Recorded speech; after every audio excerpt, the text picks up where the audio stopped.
to everyone, and you're making sound judgments with the risk that you're going to take. And so just a little housekeeping about Zoom. If you look at the bottom of your screen, you have the option to chat in the chat box. And the one thing I want to point out about that is you want to make sure that when you're chatting, you want to select the option in the to section. You want to make sure that's on everyone, so your messages goes out to all of us and we can interact that way.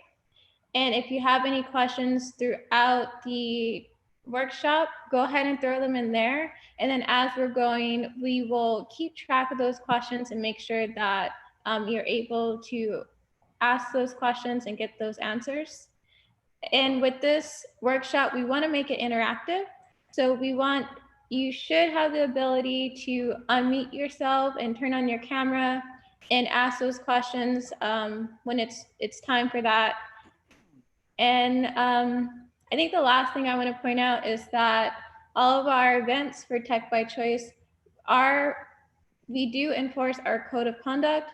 And that code of conduct is just saying that we want everyone to be respectful of each other and make sure that we're creating an environment where it's easy for all of us to learn. So just a reminder that there are no dumb questions. All of this information is new information, and we're all here to learn. So I'm excited about this workshop, and a big thank you to We The Plug for partnering with us to get this going. So yeah, if you remember, please use the chat if you have questions. We'll be on the lookout for that. But I'm gonna go ahead and pass this over, and we're gonna get this workshop started, okay? All right. Hello, everyone. How you doing? My name is Luis Martinez. I am the founder and CEO of We The Plug. Thank you for joining me, and thank you, Valerie, and thank you, Erica, for all you've done with Tech by Choice and allowing me to come through and share a little bit of knowledge with you guys. So today we're going to talk about assumption mapping. You're probably thinking, what is that? So if anyone is familiar with, and you can put this in the chat actually, if you're familiar with the SWOT analysis, this is very similar to it. It's not exactly the same thing, and we'll kind of go through it. The purpose of this is to make better choices on what to focus on when you're building your company or your mom and pop or whatever it is that you're building. It's kind of to break it down to make sure that you know what to focus on first. And so this is something that we're going to kind of go over and go from there. But first, we're going to go over some housekeeping stuff, and we're going to go over what We The Plug actually is. And I'll tell a little bit of stories, and we'll get into the assumption mapping. So as I said, welcome introductions. This is kind of the agenda I'm going to have real quick. Introduction of We The Plug, overview of assumption mapping, and we're actually going to do a little bit of a mapping assumptions exercise. So hopefully you guys have pen and paper, you have, what can I think of it right now? Post-its. If you don't have post-its, if you have markers or anything that you can label different colors on to write with, then that'll be perfect for this exercise. But the purpose is, like I said, to make sure that you know what to focus on first, rather than focus on things that are really kind of irrelevant for you building whatever it is that you're building. So we're going to go over some community norms first. I like to do this before I do any type of workshop. First, just want to remind everyone this is a safe space to talk about, inequality and diversity. I'm very open with that, and I make sure that throughout my workshops that it's important that we talk about these things. And obviously, we're not going to get into that a little bit too much here tonight, but I want to make sure that you understand that when I'm doing workshops, this is what kind of what I allow, basically. So it's also important that if something is important to you, or if you have a question, please share it in the group. So I ask that you put the questions in the chat. I will stop periodically to look at the chat, the questions. If you do have a question, Just wait until the end if you can have questions, and then I can have a more detailed dialogue with you instead of me just kind of interrupting the whole webinar and kind of getting your answers questions. So I want to give um, your question the full attention that it needs. So we'll just wait until the end, and then we can go into a deep dive of questions. I also welcome differences of thought. If there's something that you think that's important to say, and it's a difference of thought of what my ideology is, please, I'm more than welcome to that. I'm always into the business of welcoming different thoughts. Also, be mindful of timely sharing to ensure that everyone has an opportunity to contribute. So there are going to be people getting a chance to ask questions if you want, or making statements. Just please give that person an opportunity to talk, etc., which I'm sure we won't have a problem with here this evening. So with that said, I do have a saying that I like to say. Obligation shouldn't wake you up in the morning, opportunity should. And so the meaning behind that statement is, every day we wake up with obligations, right? We got to go to work. We have to, feed our kids if we have kids or a family. We got to get up and go to work and make a living, right? And of course, those are obligations that we all have. But sometimes we get carried away with carrying those obligations and not seeing it as an opportunity to become better entrepreneurs or better business people or better individual people as a person as a whole. So that's just a way of me saying that there's always an opportunity to get better. There's always an opportunity to improve whatever it is that you're doing. And so being here tonight is actually you're creating an opportunity to get better at whatever it is that you're trying to build or already have. So just want to make that a point of emphasis. And so real quick, this picture here is actually a picture of our first unofficial Read the Plug meeting. And so kind of a quick story. I was trying to figure out how to grow a local ecosystem here in San Diego where I live. And so kind of make a long story short, I went to Silicon Valley for the Startup Grind Global Conference, which I actually run the local chapter here in San Diego. And, I wanted to talk to Black founders, Black and brown founders, to see what their pain points were. So I was there for a week. I put together an Eventbrite, just put it together. I tried to give it out to everyone I possibly can. And my expectation was to have 5 to 7 people show up. And 80 people showed up. And as you can see, that this is the picture from that event. And what it's not actually showing is the people in the background behind the shot and the people that are in the corner. So it was definitely a packed house. And as you can see, that's me standing up to the left, kind of moderating the session. But it was very interesting. And this is how Read the Plug kind of took off in a sense. So, and what Read the Plug actually is we work with early stage Pan-African and Latinx founders through the process of building their company from ideation all the way when they get ready to raise their first round. So we're more technically in the startup tech space. And so what we focus on is we focus on customer discovery, customer validation, and also customer profile.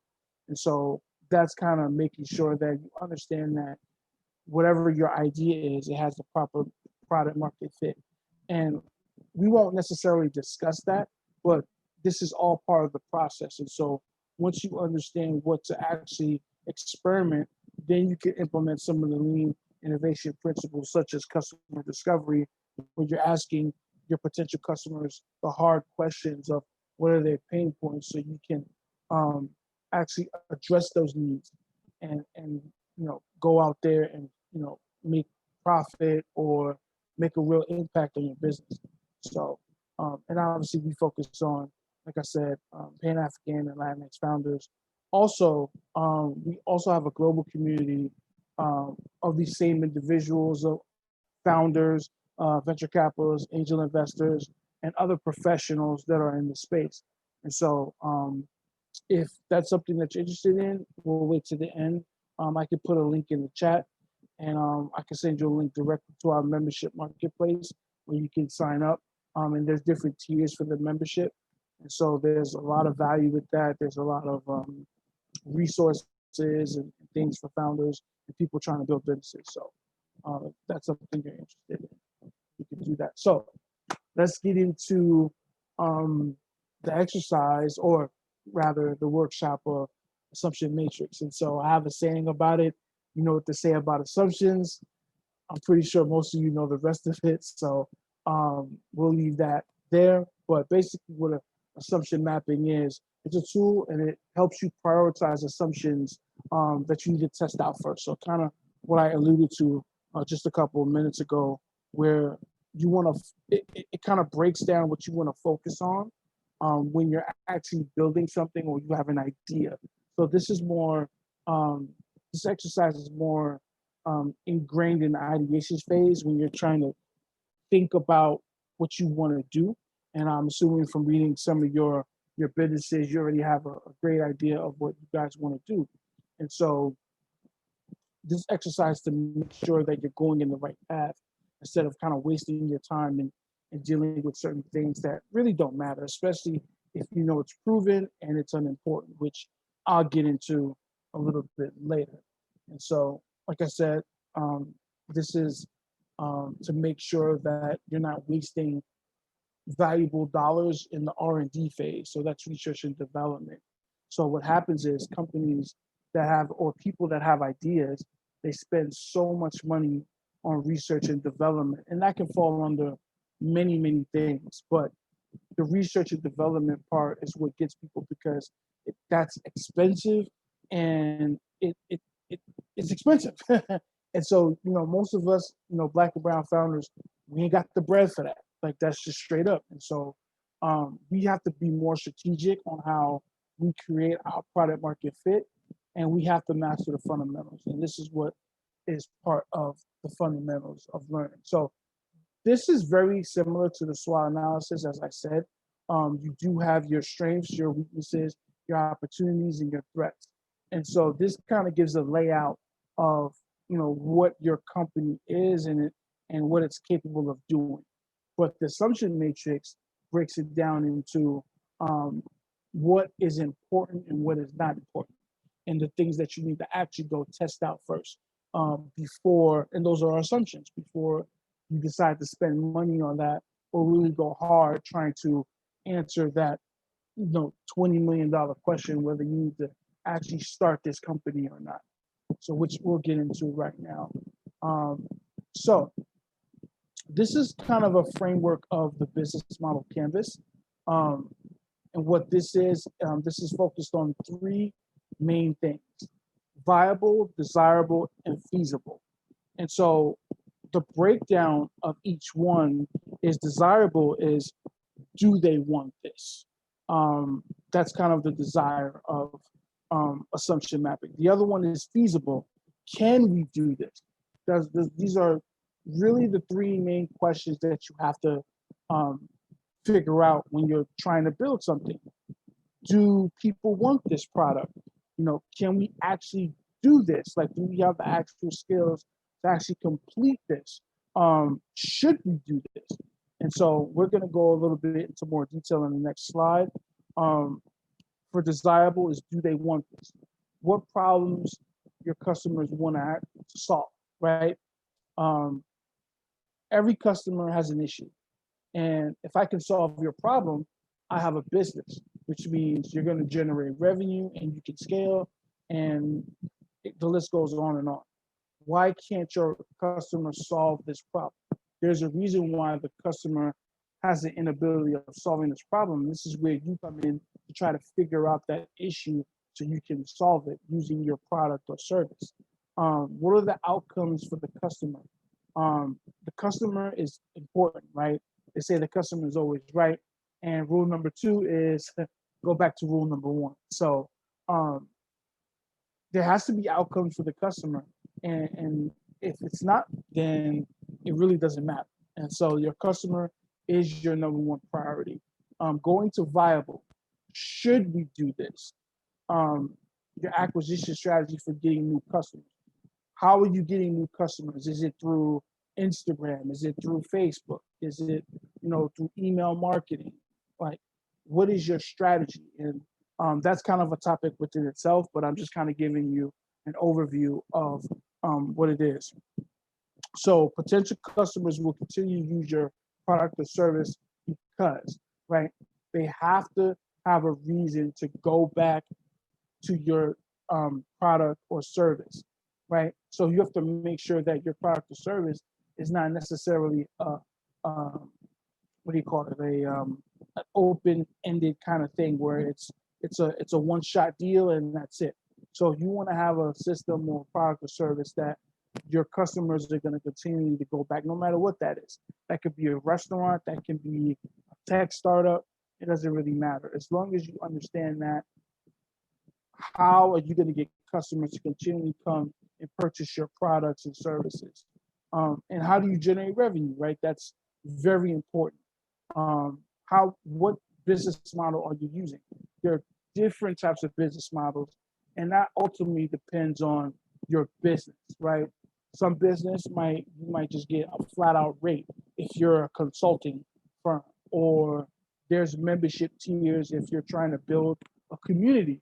So that varies depending on the type of business that you have, but make sure that your business is viable. And the last part is feasible.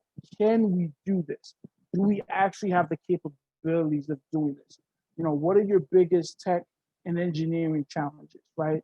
And so everything is about automation. Can you automate your service or product as much as possible so that it could free you up to do more things within your business?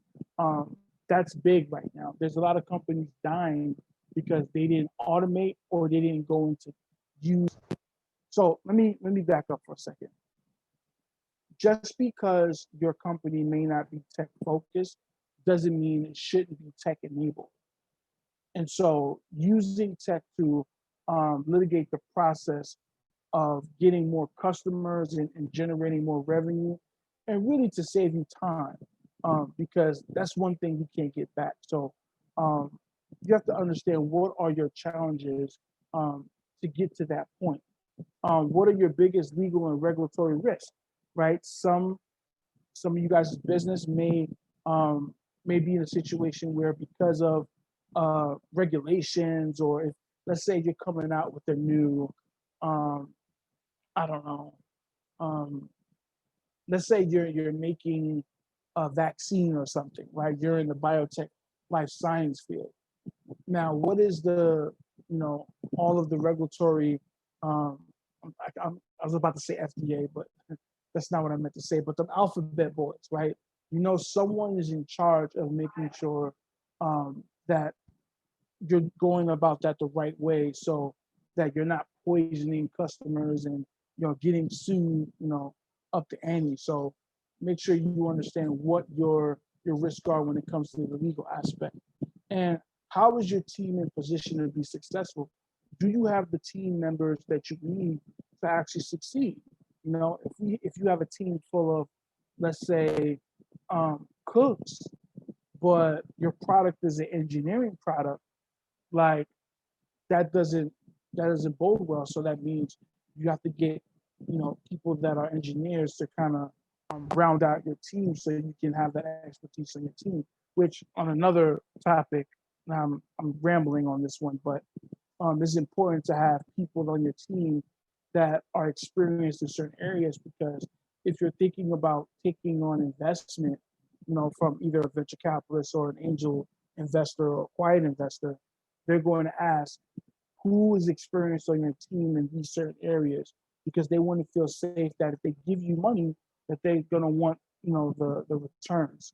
So that's important. So these are the three kind of main reasons for assumption mapping.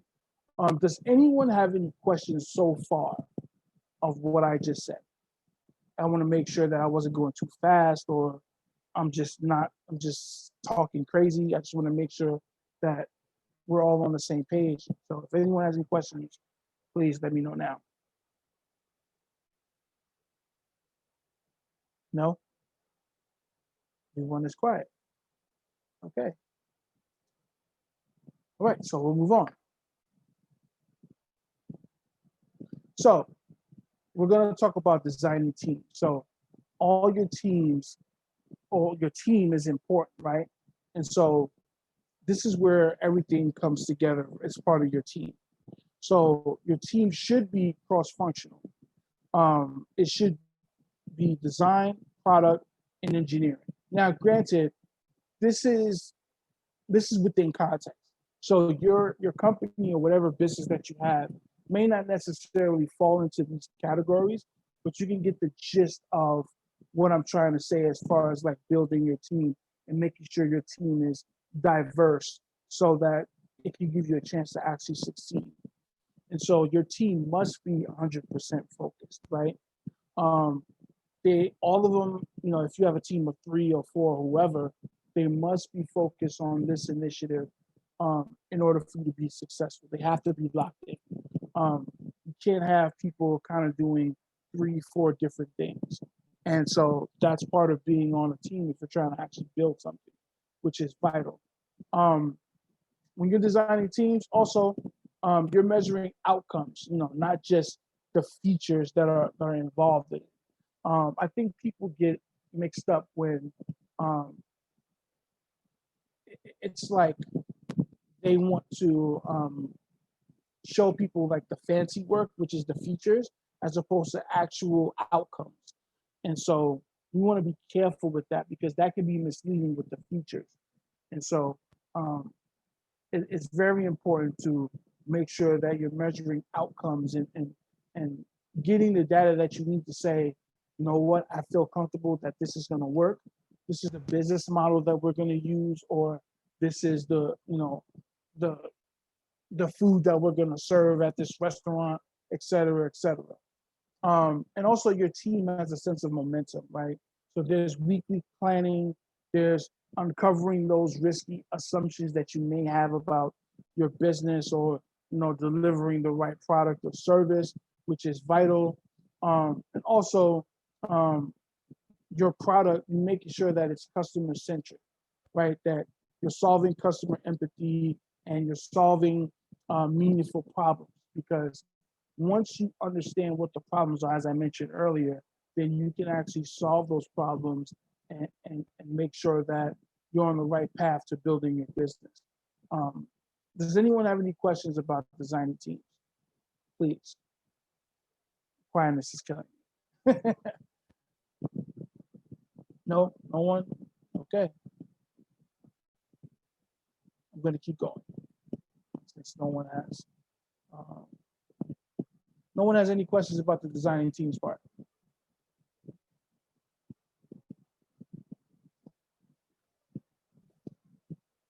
None for me yet. Still listening though. Say it again. No questions for me yet, but definitely listening. Okay, cool. I had a question about building teams. How do you find people and how do you assess that they have the skills that you need? Well, I mean, obviously through conversation, obviously through everything has to be, I hate to use this term, but it's not a word, it's a made up word, but everything has to be, linked in, ish, meaning like you have to be experienced in that area. You have to actually talk to that person. You have to make sure that you guys are on the same. So it's not a flat out just answer like, hey, you got to know by just one conversation. No, there's several conversations. There's many projects, and during the course of time, you would know if this person is the right person for whatever your project is. Now, I mean, at the end of the day, we're all rolling the dice, right? I mean, the person could be great, and then a year later, like it could just be a total disaster. So at the end of the day, you are rolling the dice. But by speaking with someone and understanding that, see, the key is as a person that you're a CEO, you must recognize the strengths and weaknesses of your peers and the people that are potentially are going to be on your team. It's actually your responsibility. It's not their responsibility. It's your responsibility. I see a lot of times where founders, because they're friends with someone or they're cool, like they say, yeah, like come with me, I'm doing this project, blah, blah, blah, but not understanding that they are maybe putting that person in a position to fail.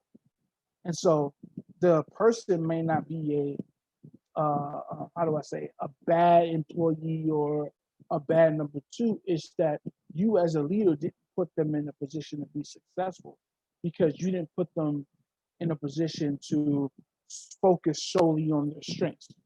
So does that kind of answer your question? Yes, it does. Thank you. Oh, no problem. So we're gonna get into the exercise part a little bit. So if anyone has Post-its or stick-its or things that they want to write stuff down, now's the time to start because this is where we're gonna kind of get into the exercise a bit. And so we're gonna talk about desirability assumptions. And so desirability assumptions is basically what I had mentioned before, right? Do they want this? And so you want to write on each piece of paper the problem your customer wants to solve. So whatever it is that your company or your business, I want you right now to write on a piece of paper or your Post-it the problem your customer wants to solve. So do that. The next one is your customer cannot solve this problem today because of X, Y, and Z. Okay. What's preventing them from from solving this problem, right? And what are the outcomes for that customer? What are the benefits that's going to happen in the customer's life because you solve their problem? So once you write those down, you can write them down on an orange, which I should have mentioned previously. You can write them orange marker or put them on an orange sticky or a different kind of sticky, but we're going to separate them in colors. If you don't have colors, that's fine.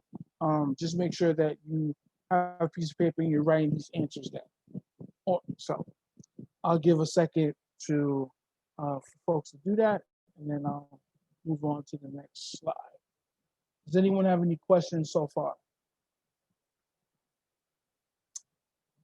So I want to mention that this is questions about, do your customers want your product or service? So this requires you to actually go out and talk to your customer about what they want. Too many times we as founders or people that are running the business, it's about what we want, and it's not about what we want, it's about what the customer wants. And so the customer is important. What they want is what you serve. So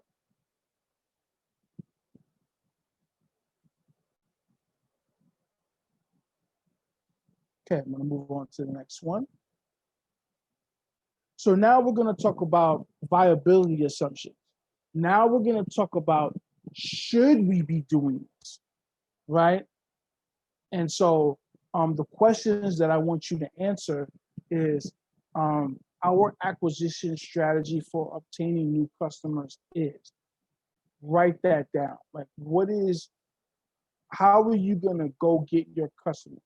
Right now, we're living a COVID world. Everything is online. So how are you meeting that obligation for meeting new customers?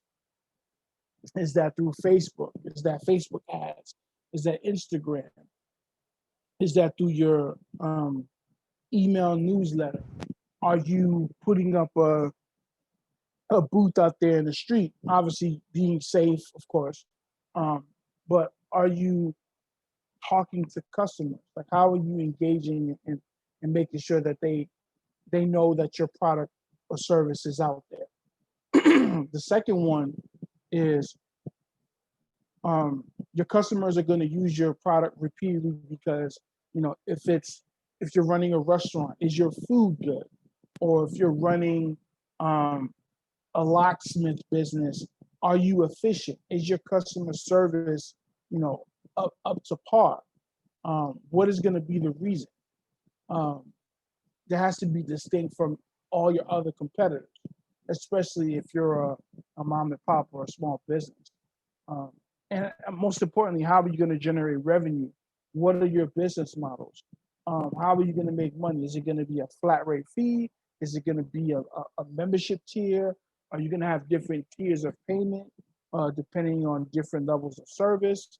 Um, that's important. So you want to write all of this down, and be sure that you write it on um, different parts of the paper. If you have post-its, that's perfect. You can write it on different post-its. If not, you can just write it down on paper. It's fine. Um, we'll give folks a minute to um, write this down. Does anyone have any questions so far? Got a little bit of time. I can answer one or two questions.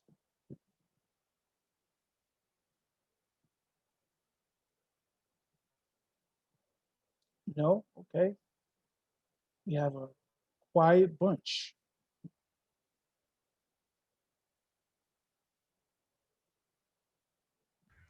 I have a question. Yes, ma'am.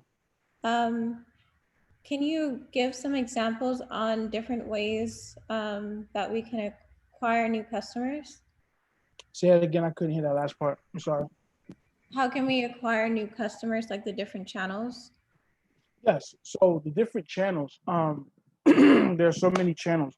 So you can go on Facebook. You can do Facebook ads. The lowest hanging fruit, obviously your friends and family. Letting them know about your product or service. You know, having them test it out. You know, doing that. There's Facebook. There's Instagram. There's all the social media channels. I don't want to mention all of them out there. There's also LinkedIn. Um, if you do any type of consulting or even I would say most white collar jobs or blue collar, even blue collar to an extent, you can use LinkedIn to really establish your business and acquire customers. LinkedIn even has ads, right? And so you can do little things like, and this is if you're broke and you got no money, right? You can write articles. You can comment, make sure that you connect with everyone on LinkedIn that's in your space. So if you run a locksmith, if you're trying to, be a locksmith, go find all the locksmiths in your area on LinkedIn or even outside, right? They make a post, you comment on their post. You connect with them, you ask them questions. You get on Zoom calls, you interview them, like you do all that good stuff. And that's how you can obtain new customers and writing articles. So people will see you as the resident expert. If you're writing about the topic that you're trying to, do business in. So for me, I would write topics on lean innovation or, assumptions matrix or things of that nature. So I tie it into these are the things that we need to be teaching our Black and brown entrepreneurs, because the problem, and I'm kind of going on a rant, but I want you guys to understand what I'm saying. There's been a lot of talk about venture capital not going to Black and brown founders, right? And so I wrote an article about why we need to get our fundamentals in order and not necessarily rely on venture capital. If we can learn how to establish a business and actually, learn how to run a business and get money without the use of investment, then we would be far better off than just building out some type of prototype or, building it out and then go asking someone for money, because it's about ownership. And when you're in venture capital, your ownership gets dwindled. So using that and writing an article puts me in the position as the quote unquote expert. And so people will come to me and say, hey, what do you think about this? Or I want you to consult, with my company and teach us how to, gain new customers or create new revenue streams. So you can do that. So there's different ways to skin a cat. And so that's kind of some of the ways you can obtain new customers.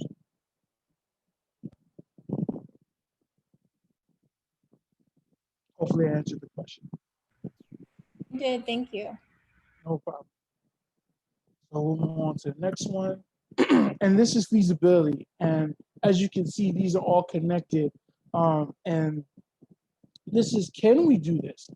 Like, is this possible? You know, who do we have on our team to really, you know, execute this assumption, right? So what is your biggest technical engineering challenge? Like, is it you're not tech enabled? Is it that you think tech doesn't apply to what your business is doing? I mean, it always applies. You know, even if you're, like I said, let's just say you're a locksmith, right? There's going to be times where you're not going to be able to, especially if you're by yourself, you know, and you have clients, you know, you're going to automate your email, right? You got to automate your email, all your messages.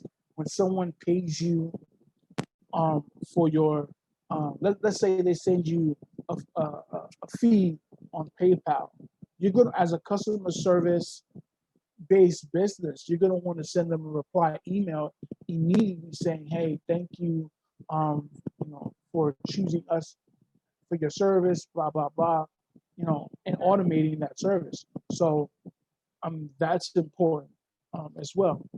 The other one is, what is your biggest legal regulatory risk? So is there any laws or regulations that are preventing you from building? So let's say you're trying to build a school or something of that magnitude.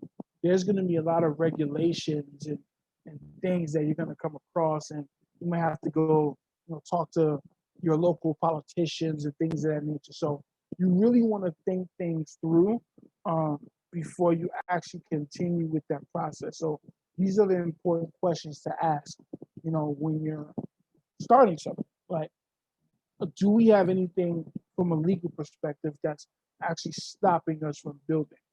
And then that might require you spending a lot of money. So, and this is where you might want to pivot into doing something else if you don't have money, et cetera, et cetera. And also, lastly, your team is uniquely positioned to win because, like, why is your team in position to win? Do you have people that are experts at what you're trying to build? So, you know, the first thing, especially with tech-enabled companies, you know, from my side, from the startup side, is the first question that they ask is, okay, who is your CTO? If we don't have a CTO and we outsourced our technology from India or something, that's not really going to work. You know what I'm saying? And so you got to have people in there that are experienced at whatever it is that you're doing. So that's important. How can a team use your strengths to actually like make the market work for them so they have a perfect product market fit? So, and obviously I color coded. I want to go back for a second. I wanted to color code these things because if you have markers or Post-its that are different colors, you can put these answers on a different color Post-it and separate them, you know, by desirable, feasible, and viable. And so once you answer those questions, then it's about mapping out the assumptions, right? And so everyone, I think, if I'm not mistaken, got a copy of this sheet was sent to them, if I'm not mistaken. And this is how we're going to map out those assumptions. So it should look like this. So if you notice, these are color coded. And what you want to do is you want to make sure that you highlight those and you put them out on the table and you make sure that, okay, so if you look on top of there, one is just high importance, one is satisfied, one is unsatisfied, and the other one is less important. So we're gonna basically, it's important, unimportant, known, and unknown. So depending on your answers, what you want to do is you want to put the answers that you gave in what box. So for example, if I go back and I say, okay, our biggest technical engineering challenges are, so let's just say I don't have an engineer to build out my website. How important is that? Do you know that? Do you know it's important? If you know it's important, right, then you might want to put it here, right? Or if you know it, but it's not really that important. And this is really subjective to your teams. So this is why I mentioned the team thing earlier. So as you can see, everything that I had mentioned earlier is starting to come together, right? And this is all subjective, and this is depending on your teams. And usually when I do this exercise, it's real interesting what comes out of it and what teams think is important, excuse me, as to unimportant. So for each answer, what you want to do is decide as a team, right? If you're by yourself, that's fine. If it's more than one person on your team, then you want to decide, okay, is this known and important, or is this important but unknown? Is this known and unimportant, or is it unimportant and unknown? Only you can decide that because it's subjective. Does anyone understand what I'm saying so far? Does everyone understand how to map out their assumptions? Did I explain it correctly? Because sometimes people get lost. Is everyone good? Yes. Yeah, good. I did have a question though. In terms Yes. of like when you start looking at a bunch of these, a number of them could probably come up as important. So is it like essentially you put in like most important to, I guess, middle to least important is really how you look at it as you go across? Yes. So certain things is vital. So it's only a little bit of us. So what we're gonna do is I'm gonna ask each of you what you put. And we can, to make time shorter, we can go one each. What did you say was important in each box? Whatever you're putting in each box, we just go one, just for time's sake. And by the answers that you give me, I can tell you what is probably important and not important, and what you need to attack first. And so before we get to that part, let me just go through a couple more slides, and then we'll get to that part. Did I answer your question, by the way? Yeah, you did. Yep. Okay, cool.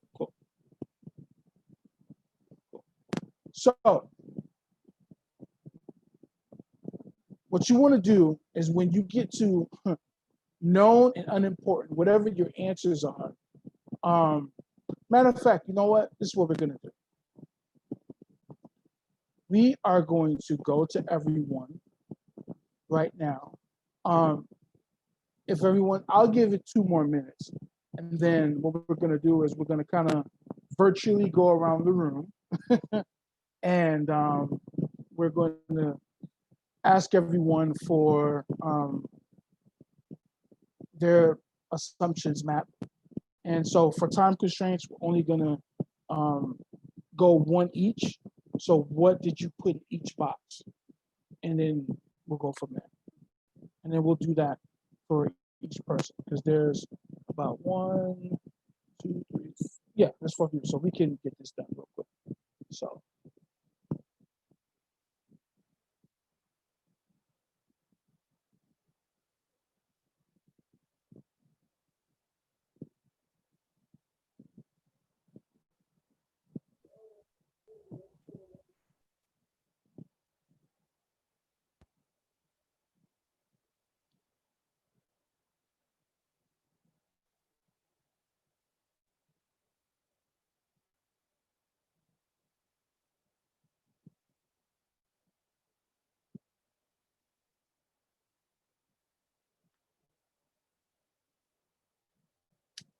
Okay, is anyone not done yet? Yes.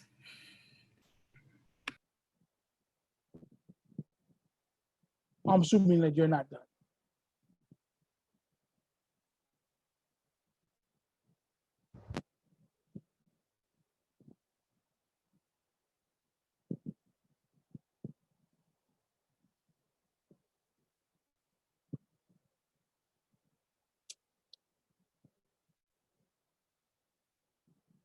Okay. So I'm just gonna go across my my screen and see who comes up first. If I pronounce your name wrong, please correct me because I'm not in the business of um, pronouncing people's names wrong. So I want to say Kiara. Is that how you say your name? Yes, you said it right. Okay, cool. Are you ready to go? No, can you skip me? Please. You need about 2 more minutes. Yeah. Two more All minutes. right, cool. I got you. I'll go to somebody else. I'll come back to you. All right, cool. All right, Terrence, are you Yes. ready? Yeah, can you hear me? Yes. Which one are we doing first? Okay, so before we do that, just say your name and what business are you trying to, just want to know a little bit about you, and then we can proceed. Yeah, sure. So my name is Terrence Liverpool. My day job is as a product manager. I basically work on digital platforms, lead native apps and websites. I'm helping out with Tech by Choice, being a product manager on 2 projects. The one I not applied for, but used in this scenario is the Be a Foreigner business. And the essence of that is really it's a platform that hopes to be a website and native app that any folks that would like to move abroad and like study abroad, work abroad can use to get acclimated and understand what you would need to do before you make a move like that. It's basically a subscription-based platform. Okay, cool. All right, so tell me, what did you put in each box? For time consumption, we're just gonna go 1 for each box instead of all the questions. So go ahead. Okay, so for an important and known, I added make money as a subscription service. I believe that was the question, like how do they plan to make money or revenue? For important but unknown is who the resources will be that they'll use for app development, etc. Say that one more time. Yeah, so for important and unknown, what I put down was the resources that'll be used for app development. That's still a question up in the air, so that's still outstanding, but of course an important item for the business. Mm-hmm. For not important and known, so I guess the goal of if the business is successful is money and resources. Well, no, sorry. The not important and known, I had pretty much the laws that could come up that you need to figure out. One, you're dealing with possibly international laws because you could be telling people about going somewhere outside of the U.S. So the laws and anything that comes into play would be part of those discussions. So they might not jump up right away, but if perhaps anyone decides to push a lawsuit out or something like that, then that comes into play. And then unknown and not important.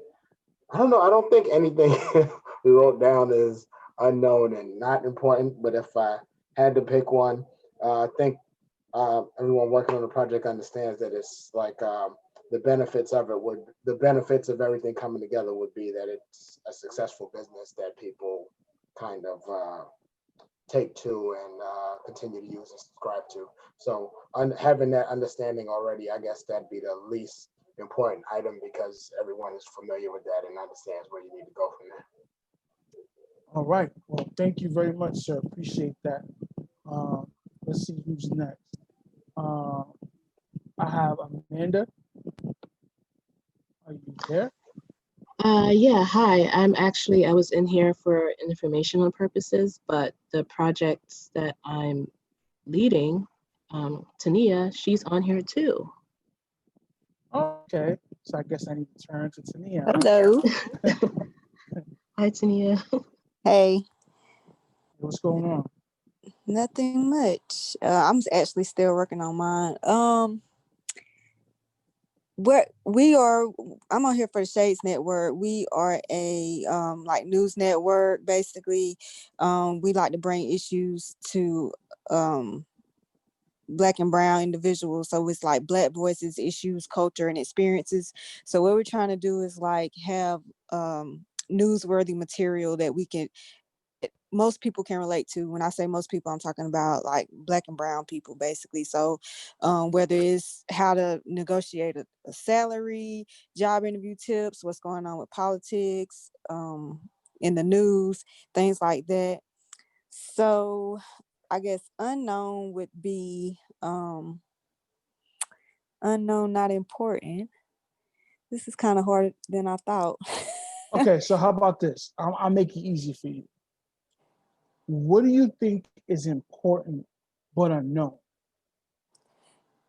Important is definitely getting the news out to the audience, but I don't know how we could do it.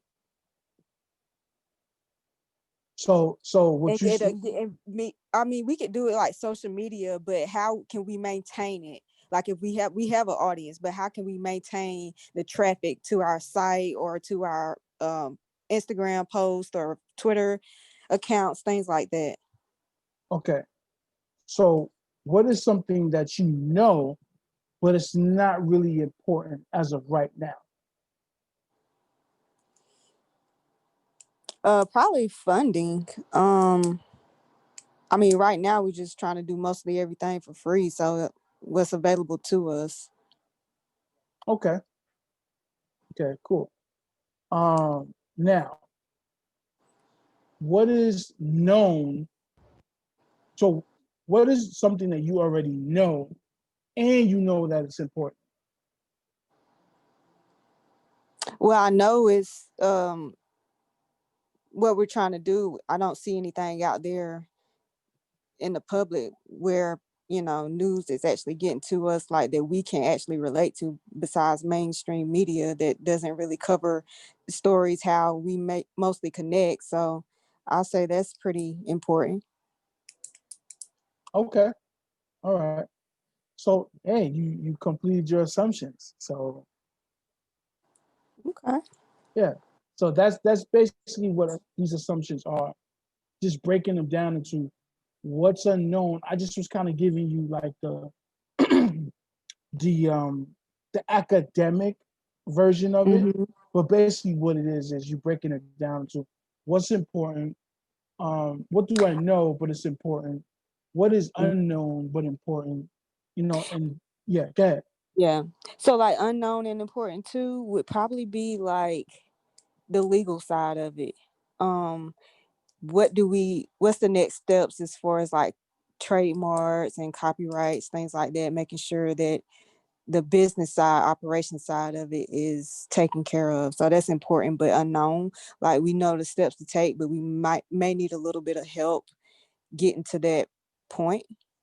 So this is great. This is great. So let me ask you this question. What do you think is important for you right this second? Is it the legal aspect or is it knowing how to spread the news across channels? Knowing how to spread the news. Okay. So that takes precedence over legal because Right. legal is not going to come in Until until we're you start established. establishing, possibly bringing in revenue. I tell people Right. all the time, I say, when you're starting a business, hold off on the LLC and whatever corporation for a bit. Once you start making a little bit of change and you know you get some bread in your pocket, then you want to, okay, now we got to incorporate this or we got to put an LLC to this when you receiving a significant amount of revenue. You know what I'm saying? So Yeah. I guess my concern would be just like someone trying to copy it, you know, and we don't have that already in place. So it would be a little bit harder for them to actually copy it or try to, steal it. Yeah, But but I this is understand what you're saying. Yeah. no, but there are news outlets out there that are not mainstream and they're focused on black and brown folks, right? You just Yeah. gotta look for them. And your idea is not necessarily new. So what you have to figure out is how you're going to separate yourself from the rest of them. What is the niche that you're going to bring to the table? Is it Right. you're going to solely focus on entertainment? Are you going to focus on tech? Are you going to focus on the job market and career wise and people that work at companies, like, you know what I mean? So Yeah. you have to find something that makes you different than the others, and that's what people gravitate towards you, and that's how you build an audience when you narrow it down to a specific niche. So Okay. but yeah, so that's kind of how. And so you see how the assumption mapping exercise Yeah. actually helps you to decide what's important, and you don't need to worry about, because that's what happens when people start something, right? They worry about, oh, am my stuff going to get stolen, or am I going to worry about legal? Am I going to worry about all this other stuff? For you, what you really need to do is focus on one thing, and that one thing is usually, all right, do people actually want this? Like, I Right. know it's important, but if the market says they don't want it, then it's kind of like if you sell. It's kind of like if let's say you have a used, I don't know, Buick, right? Even if it's a 2019 Buick, and I have a used let's say a 2013, um, I don't know. Sonata or something. No, not even that. Let's say if I have a 2013 Maserati, you're probably not going to get the same value if you sell it than I would. And and I have a used car. You know what I'm saying? Yeah. And that depends, and obviously that depends on mileage and all that, but you get the gist of what I'm saying. So you have to figure out what's important first and then answer that question. Like, okay, do people actually want this? What is the value of this? Then once you understand that, then you can know how to move, and everything else will fall into place. Right. So Okay. I got it. all right, cool. Kiara, yeah, see, you knew I was coming back. See, all right.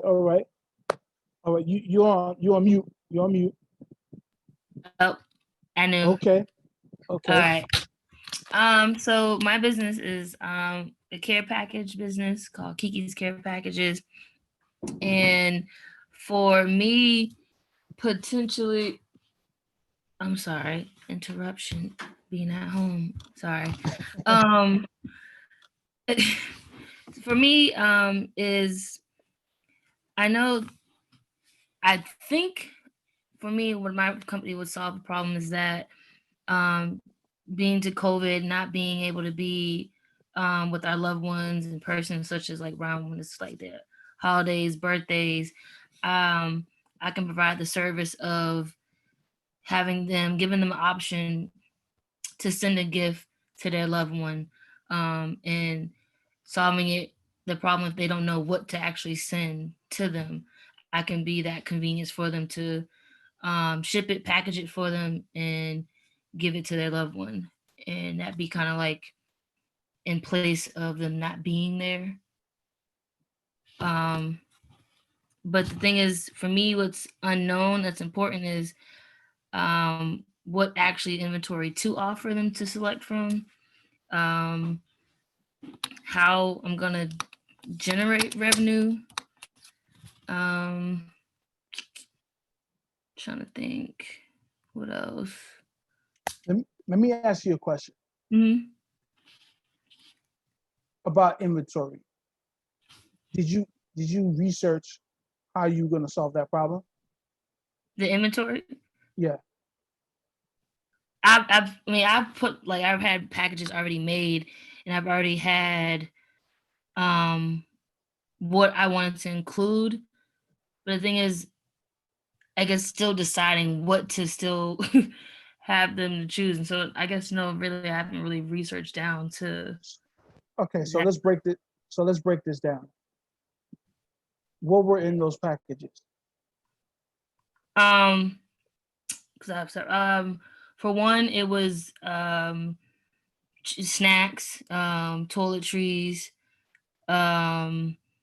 That's for like the college students care packages. Then I have ones for like for birthdays if they want, you know, favorite snacks, favorite candy, birthday card, balloons.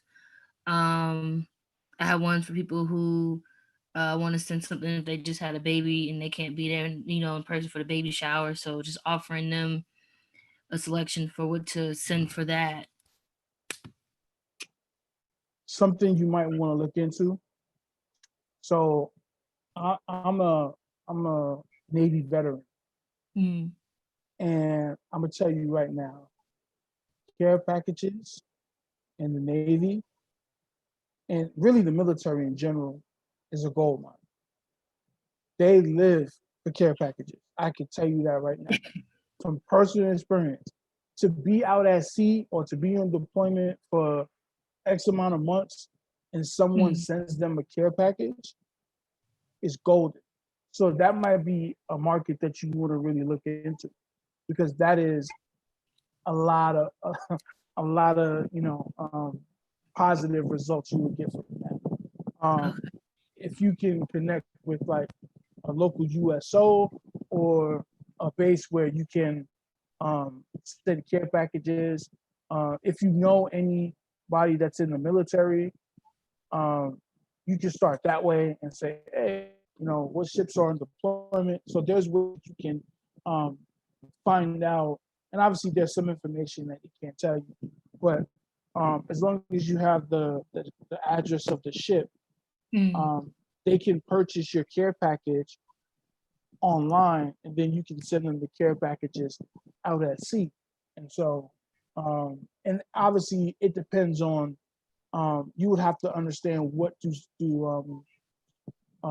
the sailors want. And so sailors are a little different than like soldiers and Marines. So it's three different sets, three different care packages.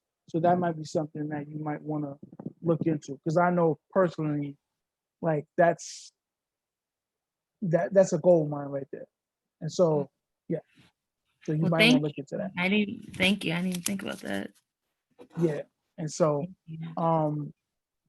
also what you want to know is there any way that you can automate the process so you're not spending 13 hours packaging items?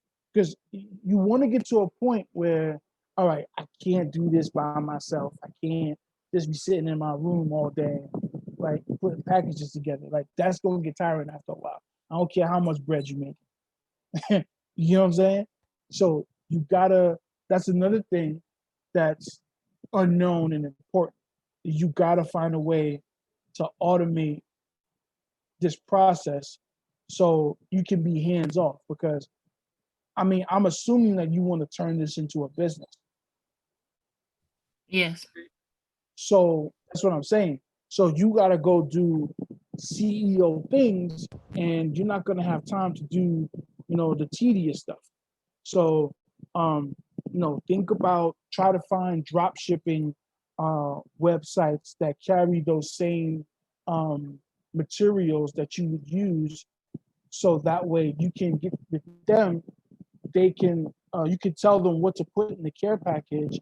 And that way they have the inventory, they package it, and they send it off. And so when someone pays for a package, they so let's say I go to your website, right? And I purchase a care package. And let's say the actual value of it is $20, right? What you're gonna do, because you're gonna be smart, you're gonna upsell, you're gonna charge $39, $40 for it, right? And once I pay, the dropshipping company is automatically going to get their cut, and the rest goes into your bank account. So not only you don't have to deal with the packaging, but the money goes directly into your account, and the dropshipping company takes their cut, and you don't see that money. So, and that makes it better for you to go about and grow and scale and do different things. So that's something that I will be looking for, to how to automate. So you're not being a weirdo and staying up to 4 a.m, talking about, I need rapid paper, like, you know what I'm saying? So that's the most important thing. So Okay, thank you. no problem. No problem. So I'm just gonna go through this last part about so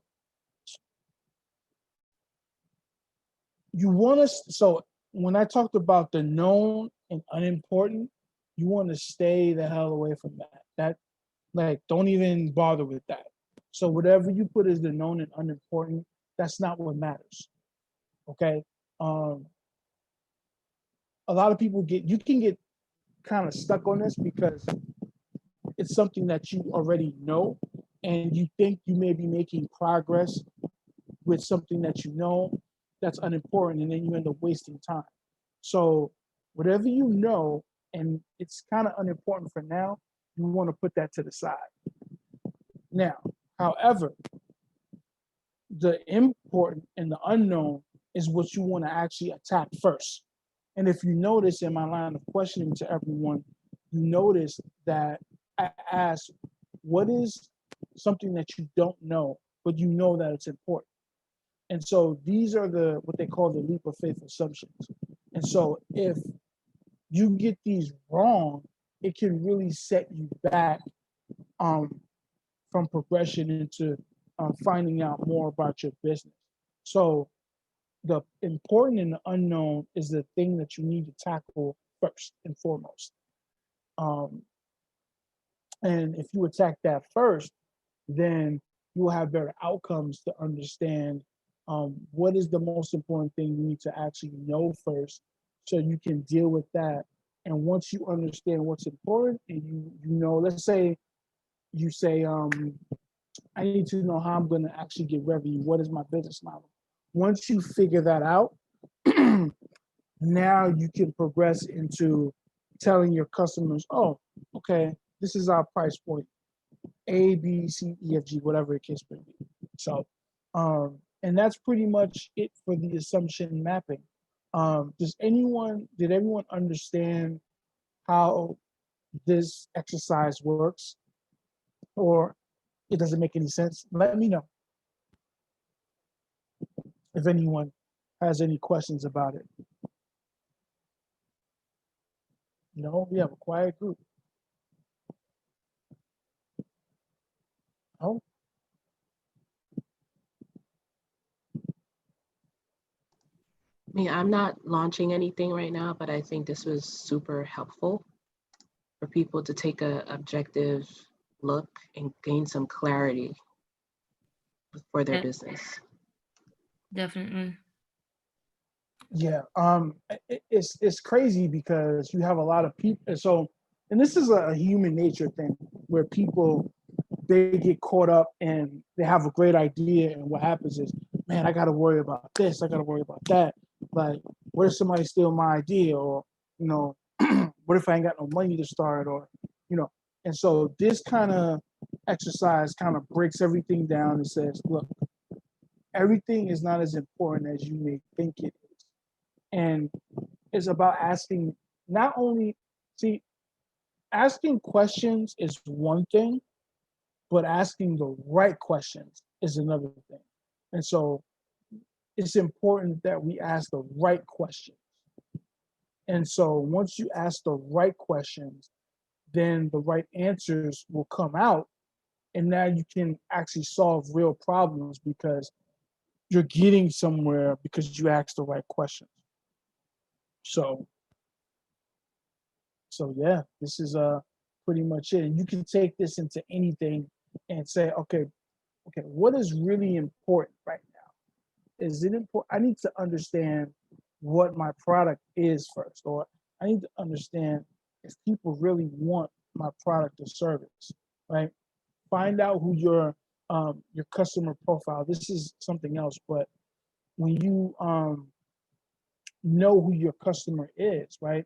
And the customer is broken up into different variables, sex, age, income, neighborhood, all that factors into what your potential customer actually looks like. And once you understand what your customer actually looks like, now you can now you can know where to find them. So if I have a product that I know is a high ticket item, and I'm gonna know automatically maybe people that make $60,000 or over and have I was about to say adjustable income, disposable income, they can purchase my product. Now I have to go to where they're at, right? They might be on Facebook, they might be on, most of them probably be on LinkedIn, where you can find them, and et cetera. So there's different ways to skin this cat. So hopefully I answered the questions. but yeah, this is pretty much an exercise that can help you break everything down and to start somewhere instead of just everywhere. So hopefully this is helpful to everyone. It was. Thank you. Welcome, no doubt, no doubt. Helpful. Thank you. Appreciate that. Yes, this was a great session. I know we have been trying to partner for a while now, and I am thrilled that we were able to partner for this event and for this community, part of our community. So thank you so much for coming together and working with us to do this session. Like, I'm ready to start something else. So I might be hitting you up for some additional stuff and being a little bit more active in the We the Plug community. I definitely want you to share more info about that with everyone so they know about it. Yeah. So the We the Plug, I'll just stop sharing right now actually. But the We the Plug community is growing every day. And what basically the idea came because we were talking to so many people from different places around the world, and we were like, all right, we got to figure out a way to, get everybody in the same space. And so, hold on a second. I'm gonna put a link. Hopefully, no, it didn't work. So what we decided was to go find a place where we can really congregate our members. And so I thought it was just as important to build this membership website. So we have about 300 members, and they're founders, business owners, venture capitalists, people in the tech innovation space. We have people from parts of Africa, and you have your Nigerians and your South Africas, but we have people from Benin, we have people from Ethiopia, we have people from Sweden, we have people from Germany, we have people from Turkey, we have people in London, we have people from France, we have people from Australia. So we're pretty much global, and so it's a blessing that we were able to do that in a very short amount of time. So what I'm going to do here is I'm actually going to put the link, or did I put the link? Oh, okay. I'm putting the link in there, or hopefully it works, but the link to our membership platform. And so we have different tiers of membership, and it's something for everyone. And so soon, probably at the beginning of the year, we're going to have different courses from expert leaders that are in the entrepreneurship space, Black and Brown founders. We also felt that was important to show that there are people like us that are doing the damn thing, that are true bosses, that are movers and shakers. And, we want to show that to our people. And so the issue is we haven't had a situation, there's not too many programming that's for us and by us. And so that's another reason why we decided to put all of this together. So yeah, and the link is in the chat. Definitely sign up. It's dope. You can meet other dope people from across the country and the world, collaborate with them. There's so much information on there on different grants, different programming, different resources. I'm actually gonna have, it's funny, we're gonna have an incubator program that's coming up in a couple of weeks, and we got some dope trainers. And what I'm gonna do, because we only have 10 slots for the program, I'm gonna open up another mastermind group just for folks that didn't get in the program. And so we're gonna go over things like this. We're gonna go over, product market fit. What is customer discovery? What is customer validation? Making sure that you know how to generate revenue in your business without asking for investment or a loan. Just covering those things to make sure folks are staying on top of their business. And so yeah. No, that's awesome. I've been following everything you've been doing for a while now, and just excited to see all of your success. All of the stuff that you just talked about is one of the main reasons why we asked you to come and do this workshop. You've always been about the community and getting information out there. And for this Hack and Learn event, that's our main thing. We just want to educate and have people not only start and scale their business, but I want them to thrive. And everything that your community is doing is focusing on making sure that we thrive despite all of the barriers that we face. So thank you for doing that. Thank you everyone who joined and participated today. I will be sending out a follow-up email with more details about We the Plug. You're We the Plug, but I feel like I'm plugging you like nonstop. And I will continue to do that. So I'll be sending out a follow-up email with some of the details that was shared here today, the links, all of that stuff. But if you have any questions or you have any feedback or anything like that, please let me know. We can continue this conversation in our Slack and just make sure that we get all of those questions answered for you. We have more sessions like this coming up, especially for our Hack and Learn Demo Day, which is September 25th. So yeah, keep an eye out on your email for that follow-up, and we can go ahead and close out today's session. Yeah, and I just want to remind everyone, I put my email in the chat. So if anyone has any questions or comments, concerns, please email me and let's connect. Awesome. Let's see.